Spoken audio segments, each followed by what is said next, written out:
함께 볼 말씀은 열왕기상 20장입니다. 20장 35절에서 43절까지 말씀.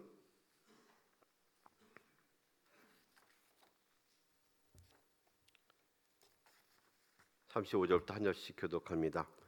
선지자의 무리 중 한 사람이 여호와의 말씀을 그의 친구에게 이르되 너는 나를 치라 하였더니 그 사람이 치기를 싫어하는지라.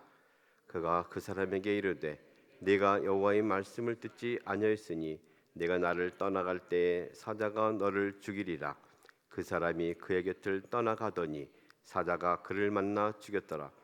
그가 또 다른 사람을 만나 이르되 너는 나를 치라 하매 그 사람이 그를 치되 상하도록 친지라. 선지자가 가서 수건으로 자기의 눈을 가리어 변장하고 길가에서 왕을 기다리다가 왕이 지나갈 때에 그가 소리질러 왕을 불러 이르되 종이 전장 가운데 나갔더니 한 사람이 돌이켜 어떤 사람을 끌고 내게로 와서 말하기를 이 사람을 지키라. 만일 그를 잃어버리면 내 생명으로 그의 생명을 대신하거나 그렇지 아니하면 네가 은 한 달란트를 내어야 하리라 하였거늘 종이 이리저리 이를 볼 동안에 그가 없어졌나이다. 이스라엘 왕이 그에게 이르되 내가 스스로 결정하였으니 그대로 당하여야 하리라. 그가 급히 자기의 눈을 가린 수건을 벗으니 이스라엘 왕이 그는 선지자 중의 한 사람인 줄을 알아본지라.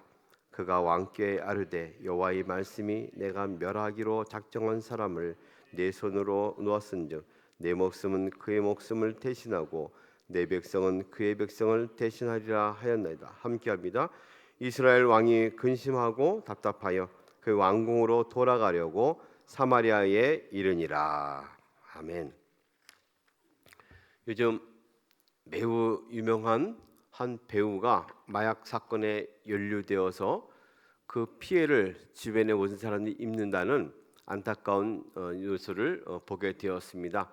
그가 찍었던 영화까지도 개봉하지도 못하고 오히려 모든 사람이 함께했던 사람들에게 피해를 입히고 있다는 안타까운 뉴스를 들었습니다. 사실 요즘은 어떤 한 사람의 문제는 자기 혼자의 문제가 아니고 그와 관계되고 또 관여하고 둘러싼 모든 사람에게 있어서 연대적인 책임을 지는 것을 종종 보게 됩니다. 오늘 말씀을 보면 자기 일에 대해서 책임을 지려 하지 아니한 두 부류의 사람이 나오고 있습니다. 그로 인해서 하나님이 어떻게 그들을 다스리고 있는지, 이로 인해서 오늘 우리에게 주시는 말씀이 무엇인지를 교훈하고 있습니다. 먼저 하나님의 말씀을 따라 사명을 감당하는 선지자들 사이에 일어난 한 가지 에피소드를 전하고 있습니다. 선지자의 무리 중 한 사람, 어떤 특정한 선지자가 부름받았는데 이름이 나오고 있지는 않습니다. 그가 그 옆에 있는 동료에게 하나님의 말씀이다, 나를 치라 하고 요청을 합니다. 그러나 어찌되었는지 그 설명이 약했는지 그는 그것을 거절합니다. 그러자 내가 하나님 말씀을 어겼으니 곧 너는 죽음을 당할 것이다 했더니 실제로 그가 곁을 떠났을 때 사자를 만나서 죽음을 당하게 된다는 참 어려운 얘기를 하고 있죠. 사실 선지자라는 것은 하나님의 말씀을 들을 때에 말씀을 듣기를 준비한 사람들입니다. 사명자는 하나님이 말씀을 하시면 그대로 곧바로 하기로 다짐한 사람들을 말하기도 하죠. 이사야 선지자가 하나님께서 내가 누가 나를 위해 갈고 말했을 때 내가 여기 있습니다, 나를 보내소서 즉각적인 응답을 한 모습을 보이고 있습니다. 이사야 선지자뿐 아니라 모든 사람들이 하나님이 원하시고 부르실 때에 즉각적으로 응답하고 순종하기를 원하는 그런 대목이기도 하죠. 오늘 하나님의 사람들은 하나님의 필요로 할 때에 그 부르심에 응답해서 즉각적인 순종을 하는 사람들을 일컬고 알 수 있습니다. 그 또 다른 선지자는 결국 응답을 합니다. 나를 치라 했더니 그가 상할 때까지 그를 쳤다고 말을 하고 있습니다. 사실 이 선지자는 친 사람은 그렇다 치더라도 맞은 사람은 자기가 무슨 죄가 있겠습니까? 그러나 하나님께서 내가 변장을 하고 상한 모습으로 해야 할 일이 있다 하니 그 말씀에 순종해서 이를 감당하는 것이죠. 복음에는 누군가의 희생이 묻어 있습니다. 복음은 그 복음을 통해서 사람들이 그 함께 해야만 하는 어떤 책임이 있습니다. 이 책임을 감당해야만 하는데 하나님의 복음이 우리에게 오기까지 얼마나 많은 사람들의 눈물과 땀과 피가 서렸는지 돌아볼 필요가 있습니다. 하나님 말씀이 우리에게 전달되기까지 이 복음은 우선 예수 그리스도의 흘리신 보혈이 담겨 있습니다. 그로 인해서 우리에게 주어진 소식은 복된 소식이 되는 것이죠. 오늘 주께서 우리에게 말씀하신다면 그 말씀이 무엇일까요? 내가 여기 있습니다. 나를 보내소서 하고 응답하는 우리의 삶이 되기를 소망합니다. 이 상한 모습을 가지고 그는 전장에 나가 있는 군인으로 변장을 합니다. 그래서 결국 가서 왕을 만나게 되죠. 이 왕이 누구입니까? 아합 왕입니다. 바로 전에 하나님 주신 큰 위대한 승리를 자기 것으로 돌려버린 그런 왕입니다.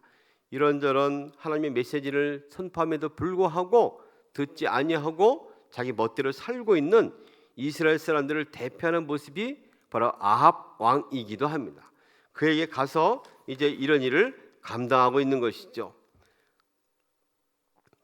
아합 왕은 그 상처받은 군인의 모습으로 변장한 사람의 이야기를 듣고는 뭐라고 대답하고 있습니까? 제가 전장에 나가서 포로를 잡았는데 이 포로를 잘 돌보라 했는데 놓쳤습니다. 만일 놓치게 되면 돈으로 변제하든지 아니면 목숨으로 대신해야 했는데 내가 그만 그 일을 책임을 감당 못했습니다. 어쩌면 좋겠습니까? 했더니 아합 왕은 냉정하게 공의로운 판단을 합니다.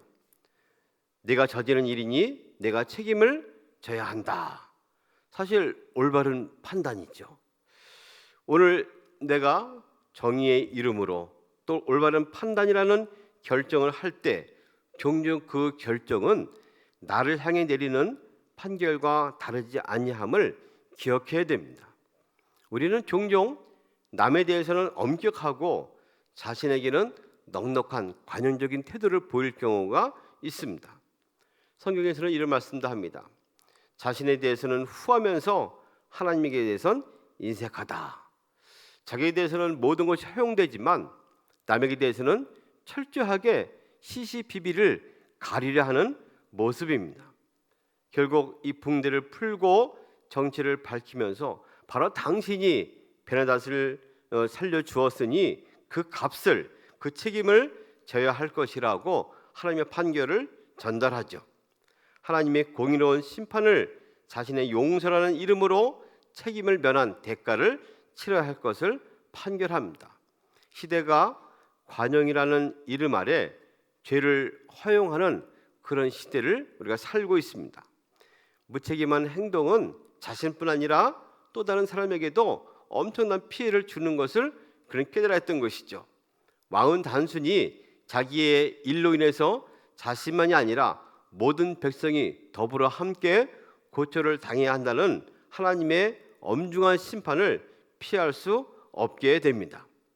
그렇습니다. 오늘 삶 가운데서 우리는 많은 부분에 있어서 책임이 요청되는 그런 시대를 살고 있습니다. 우리 가족이 그렇습니다.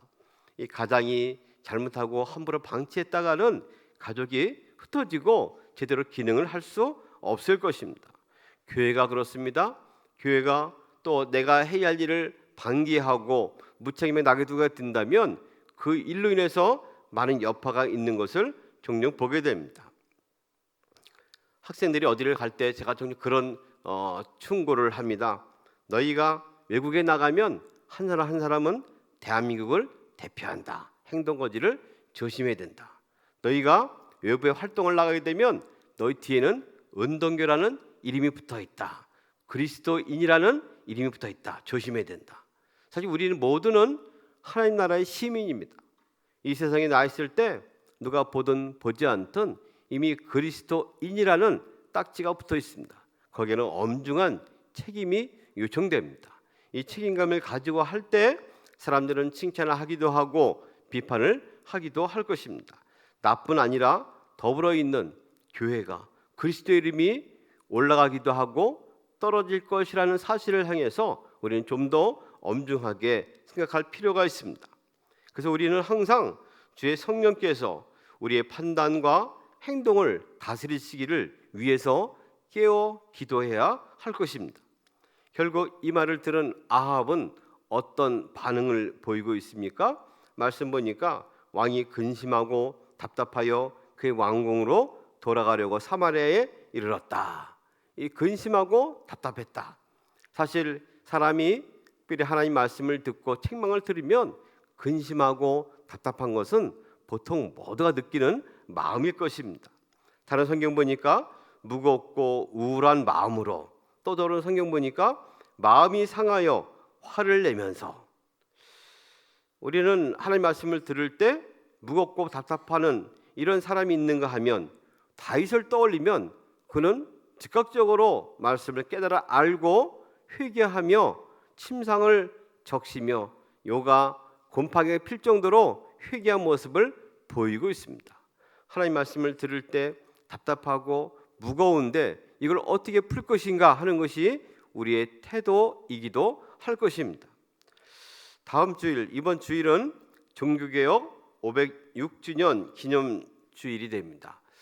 많은 어떤 슬로건이 있지만 그중에 한 가지 유명한 것은 오직 은혜로입니다. 오직 은혜로. 우리가 구원받았으면 오직 은혜로 구원받았다. 오직 믿음으로. 우리의 행한 바 공덕이 아니고 하나님이 베푸신 은혜로 인해서 그것을 믿는 믿음으로 말미암아 구원받았음을 말하는 것이죠. 이 종교개혁을 통해서 우리가 깨달아야 할 것은 겸손함입니다. 하나님이 우리를 구원하시다는 사실이죠. 우리는 늘 주님을 배반하는 아합 같은 사람이고 주의 말씀에 즉각적으로 순종하지 못하는 어떤 선지자 같은 모습을 띠기도 합니다. 은혜를 떠올리면 나 같은 죄인을 살리신 하나님을 생각하고 그 피 흘린 예수 그리스도의 복음을 떠올리면 겸손할 수밖에 없을 것입니다.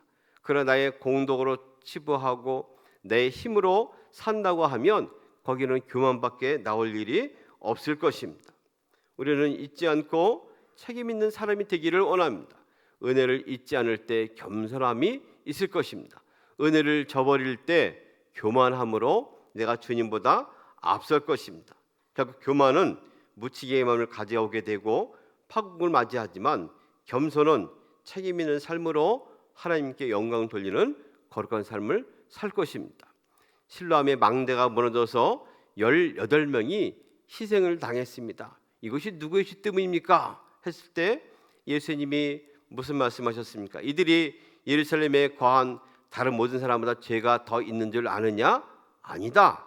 너희도 만일 회개치 아니하면 다 이와 같이 망하리라. 시대가 악할수록 하나님의 경고 메시지는 좀 더 강도가 쓰여집니다.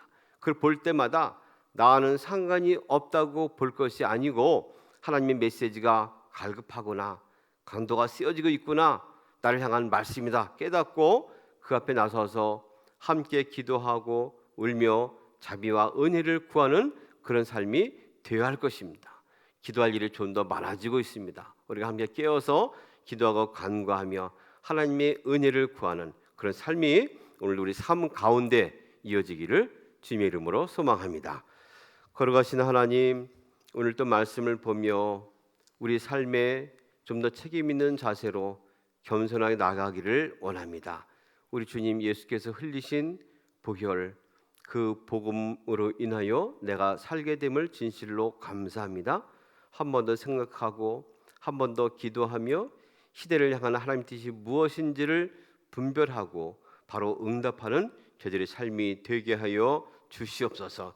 저들을 통해서 복음의 메시지가 선포되게 하시고 진리가 드러나게 하여 주시옵소서. 오늘도 주의 이름으로 살아가는 모든 이들에게 힘과 용기와 또 믿음을 더하여 주옵소서. 예수님의 이름으로 기도합니다. 아멘.